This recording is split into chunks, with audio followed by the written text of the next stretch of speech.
Hi YouTube, and this is JTrain997, and I'm back this time with my review of the Iron Man the Armored Avenger Legends Series Crimson Dynamo figure. Now, I have been waiting for this guy for a good long time. I think they were originally going to release this sculpt in a Legends line, and they nixed it. We're finally getting the sculpt released, and he looks awesome.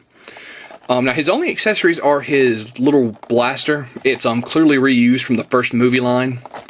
And they didn't even color the blast like blue or some other electricity color. They just went with a kind of an orange blast. But enough about that.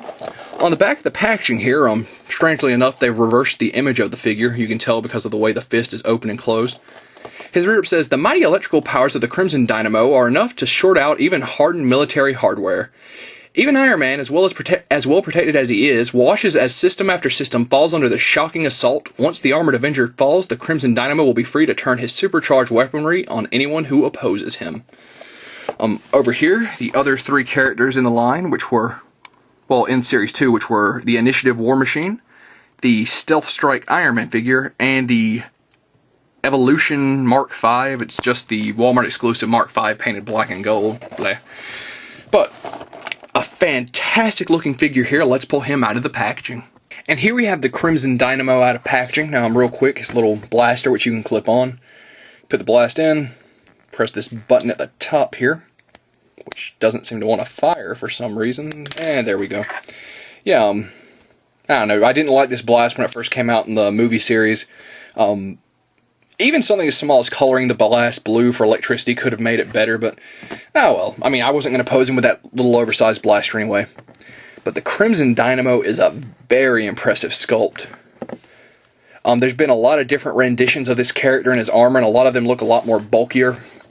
This is one of the only sleeker, more, I don't know, I guess more futuristic looking designs they have of him. And he is just an amazing looking figure. Of course, there's a lot of nice detail on his helmet there. I've heard some people complain that the helmet has a lot of bad paint apps on a lot of figures. Mine doesn't seem to have any major ones. I mean, I think they went with a really nice glossy red. And that kind of a flatter tone of silver, which really makes the red stand out. So, I mean, it really works all together. His articulation, he does a full 360 at the head, as well as some up and down. His arms are a little hindered by the way his armor comes out, but his arms are on a ball joint. They go out to about here. They spin at the bicep, are double joint at the arm, spin, and bend at the wrist. So, very nice. He has an abdomen crunch, which is surprisingly unhindered by his armor. His legs are on a ball joint as well. Go out, spin at the spin, but very stiff. Are double jointed at the knee, and have an ankle joint which bends and spins. So very, very nice articulation on this guy.